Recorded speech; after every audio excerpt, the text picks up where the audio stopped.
Alors voilà, donc ce à quoi on assiste aujourd'hui, c'est la fin de la territorialisation de l'État islamique, mais cela ne veut pas dire que l'État islamique est définitivement rayé de la carte irakienne, puisque l'on sait qu'une grande partie des combattants de l'État islamique appartenaient aux populations locales, notamment à Mossoul et dans la région d'Al-Anbar, dans la province d'Al-Anbar. Et on voit très bien que dans les camps de réfugiés, l'État islamique, les combattants de l'État islamique ont réussi à se fondre d'autant plus facilement dans les camps de réfugiés avec la population dite civile qu'ils font eux-mêmes partie de la population locale. Donc il y a aujourd'hui de très grands risques de voir se développer un terrorisme local sur une échelle bien plus grande que précédemment, puisque l'État islamique était contenu dans des frontières et que désormais, bah, comme des métastases, il va se répandre un peu partout en Irak, un peu à l'image de ce qui s'était passé dans les années 2000 lorsque les combattants kurdes de Jalal Talabani avaient mis fin à l'émirat de Halabja, ce qui avait permis la dissémination dans l'Irak arabe de ce qui allait donner l'État islamique à partir de 2006. Tout à fait, l'État islamique a prospéré à partir d'un système politique qui n'est pas viable, hein. C'est un système à la libanaise qui ne veut pas s'avouer comme tel, mais qui est bien un système basé sur des identités ethniques arabes, kurdes et confessionnelles chiites et sunnites. Et on sait, le Liban est hélas un exemple criant de cela, que ce type de système ne peut pas fonctionner pacifiquement à moins qu'il y ait une puissance d'occupation étrangère. Donc l'équation arabe-sunnite n'a pas été résolue, mais on voit que les autres équations ne le sont pas pour autant, et notamment la question du statut du Kurdistan et des frontières du Kurdistan qui vont aujourd'hui ressurgir d'autant plus fort que l'État islamique semble aujourd'hui être dans une phase de basse eau, mais cela ne signifie absolument pas que la question arabe sunnite et de sa représentation a été réglée, loin de là. Alors, c'est la transition, il n'y a pas de transition, c'est bien ça le problème. Il faut rappeler que la reconquête par l'armée irakienne des territoires perdus au profit de l'État islamique s'est faite d'une façon extrêmement sanglante. Il y a une chose à laquelle les médias occidentaux sont extrêmement discrets, c'est le coût en termes de victimes au sein de la population civile. On sait que la reprise de Mossoul-Ouest a coûté plus de 40 000 victimes localement à Mossoul, et qu'aujourd'hui, l'immense majorité des populations des villes qui ont été reprises ne sont pas retournées dans les villes d'origine, mais vivent dans des camps totalement à l'écart de toute protection et qu'elles sont très souvent l'objet de persécutions de la part des autorités irakiennes ou de la part des milices chiites, sans lesquelles la récupération des principales villes arabes sunnites n'aurait pas été possible. Mossoul-Ouest, qui est la cité historique de Mossoul, a été détruite à plus de 80%,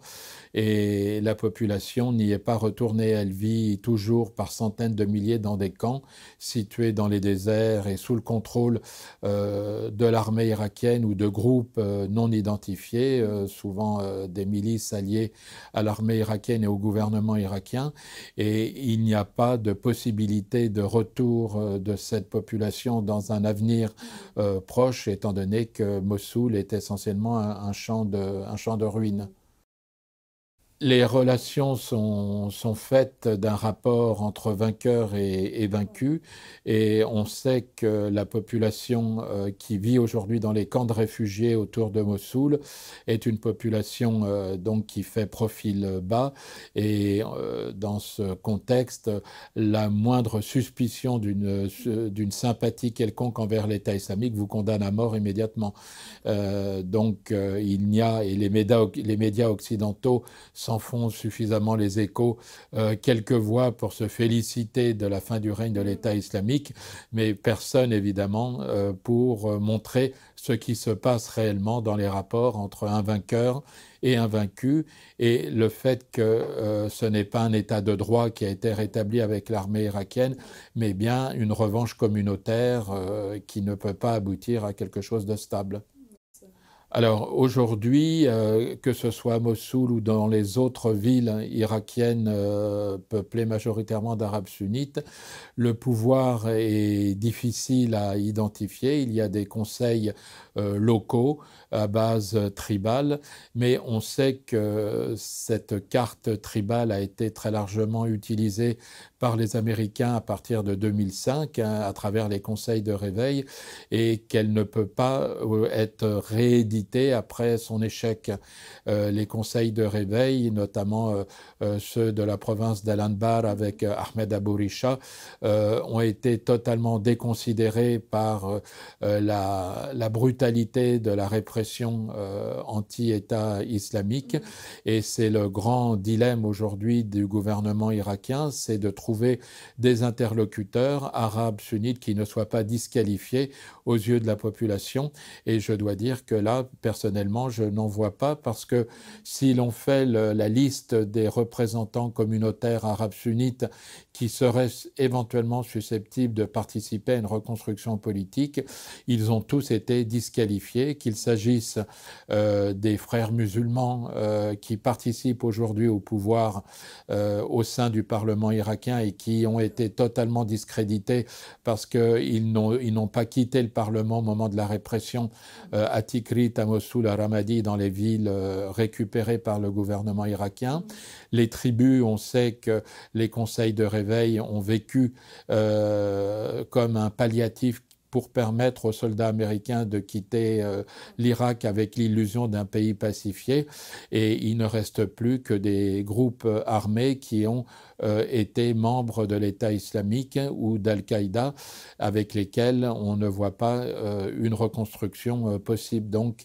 et on est face à une situation de non-résolution pérenne d'un conflit qui va revenir, même s'il ne fait plus le devant de l'actualité, en force, avec peut-être un nouveau venu à la suite de l'État islamique, mais en tout cas une absence de reconstruction politique qui ne peut pas aboutir à une stabilisation durable. Alors, les Arabes sunnites ont des relations ambiguës avec les Kurdes, puisqu'on se souvient qu'en 2014, il y a eu un accord tacite entre Massoud Barzani et l'État islamique pour se répartir les territoires disputés. Les uns s'emparant de Kirkouk et du Sinjar, c'était le cas des Kurdes, et l'État islamique s'emparant de la plaine de Mossoul. L'État islamique s'est ensuite senti trahi par la direction kurde lorsque les Kurdes se sont alliés au gouvernement de Bagdad pour contrer l'État islamique, d'abord à Bagdad en 2014 et ensuite dans la reconquête à partir de 2015 des territoires conquis par l'État islamique où la population était mixte, notamment arabo-kurde ou turkmène. Et les Arabes sunnites donc ont jubilé, je dois dire, lorsque il y a eu le retour de bâton qu'on pouvait attendre à la suite du référendum qui a abouti à la reconquête par la force de l'armée irakienne des territoires dont les Peshmergas s'étaient emparés de façon totalement illégale, puisque, étant gouvernement, ils s'en étaient emparés manu militari par la force de leur Peshmerga. Donc c'est cette double équation de la question irakienne, la question ethnique et la question confessionnelle, qui se nourrissent mutuellement, et les Arabes sunnites qui sont dans la position du vaincu militairement aujourd'hui ont jubilé lorsqu'ils ont vu que l'autre terme de l'équation finalement leur permettait de souffler un peu, puisque cela montrait que le système politique irakien tel qu'il existe n'est pas viable.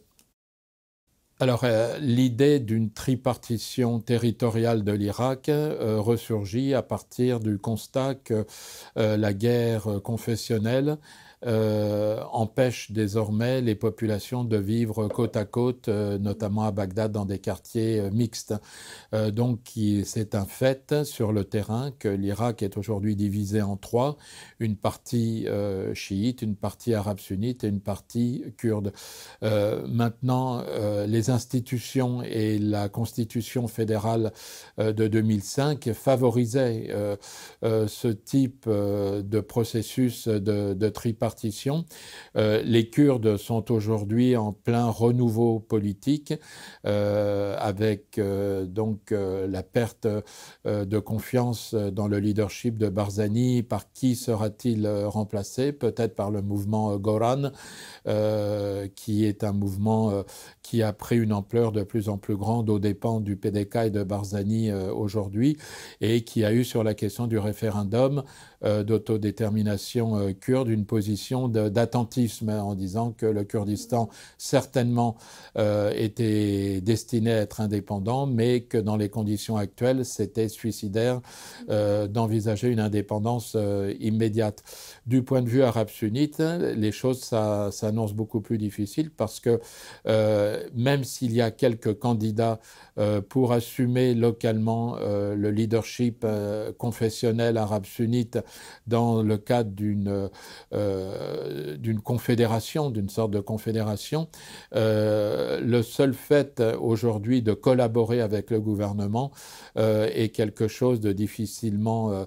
pensable pour une majorité de la population au vu de ce qu'elle a subi, de ce qu'elle continue à subir. Donc la chose pourrait être possible si le gouvernement irakien finalement finit par accepter le fait que les Arabes sunnites vivent autonomes, avec un degré d'autonomie comparable à celui des Kurdes, qui en ferait, sans le dire, une région quasi indépendante du pouvoir central, notamment pour la sécurité et sur le fait de ne pas dépendre des forces armées irakiennes qui sont considérées comme des forces ennemies. Et il y a aujourd'hui une rumeur qui est une rumeur qui va dans le sens d'un retour de la population arabe vers un désir d'unité irakienne et que Haïdar al-Abadi serait l'artisan de cette unité grâce à la victoire qu'il a réussi à obtenir militairement contre l'État islamique. Il faut beaucoup se méfier de ce type de rumeurs parce que, si vous voulez, les uns et les autres sont pris dans des engrenages qu'ils ne contrôlent pas. Haïdar el-Abadi a beaucoup de bonnes intentions. Certainement qu'il espère réunifier le territoire irakien, en tout cas la partie arabe de l'Irak, mais il se heurte à un contexte qui est un contexte de morcellement politique et territorial sur des bases confessionnelles, et lui-même dépend de Solidarité confessionnelle chiite qui ne verront pas, qui n'accepteront pas, qui ne verront pas d'un bon œil un retour d'un certain nombre de figures arabes sunnites dont certaines ont été impliquées avec l'État islamique ou ont été impliquées avec l'ancien régime. Il y a donc aujourd'hui une méconnaissance de la réalité du terrain arabe sunnite dans un contexte entre vainqueur et vaincu où l'on imagine bien que le vaincu ne relève pas la tête dans l'immédiat, mais qu'il le fera, sauf s'il y a effectivement de la part du gouvernement central des propositions prenant acte d'une situation de fait où les Arabes sunnites d'Irak souhaitent être protégés par leurs propres forces et non pas par celle d'une armée dite nationale, mais qui n'a rien de national, d'autant plus qu'on sait que les milices chiites de la mobilisation populaire font maintenant partie intégrante des forces de sécurité. Alors, il y a une représentation arabe sunnite au sein du Parlement irakien, et notamment à travers le Parti islamique irakien, qui est un parti issu des frères musulmans, mais qui est très divisé.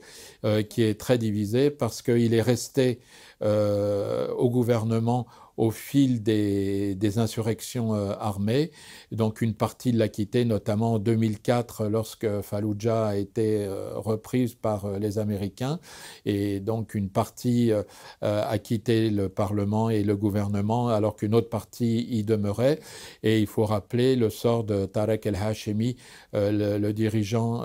charismatique du Parti islamique irakien, qui était accusé de terrorisme et qui vit aujourd'hui en exil entre le Qatar et la Turquie. Donc nous sommes aujourd'hui dans une situation où à Bagdad, les responsables sunnites irakiens ont beaucoup de mal à assumer une responsabilité qui est celle communautaire d'un gouvernement à majorité chiite. Et il faut rappeler également qu'en 2010, les Irakiens sunnites ont fait pour la première fois confiance aux institutions en participant aux élections et en votant massivement pour la liste d'Iyad Allawi, El-Iraqiyya. Simplement, cette liste a été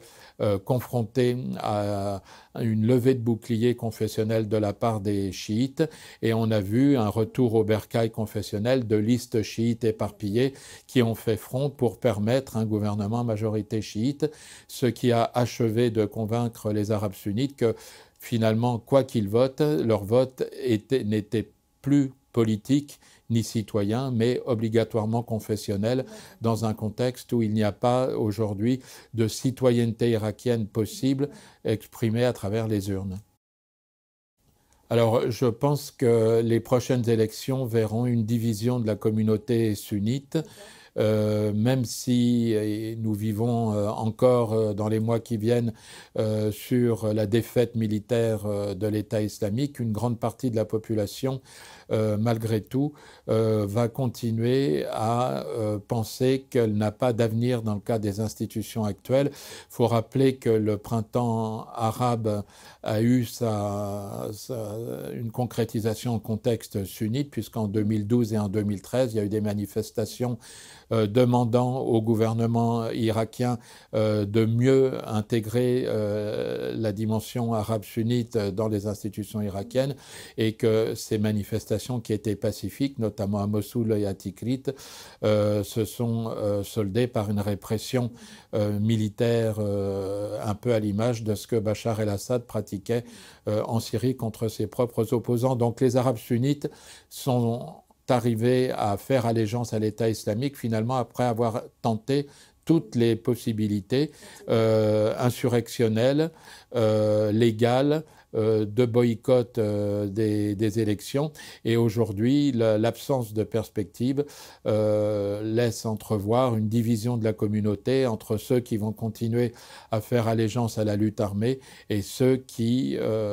pour une partie d'entre eux, accepteront un jeu politique où ils ne seront pas vainqueurs, sauf, encore une fois, si le gouvernement de Haïdar el-Abadi prend la mesure du fossé qui existe entre les communautés et accepte de donner aux Arabes sunnites d'Irak l'étendue de l'autonomie qu'il a acceptée pour les Kurdes.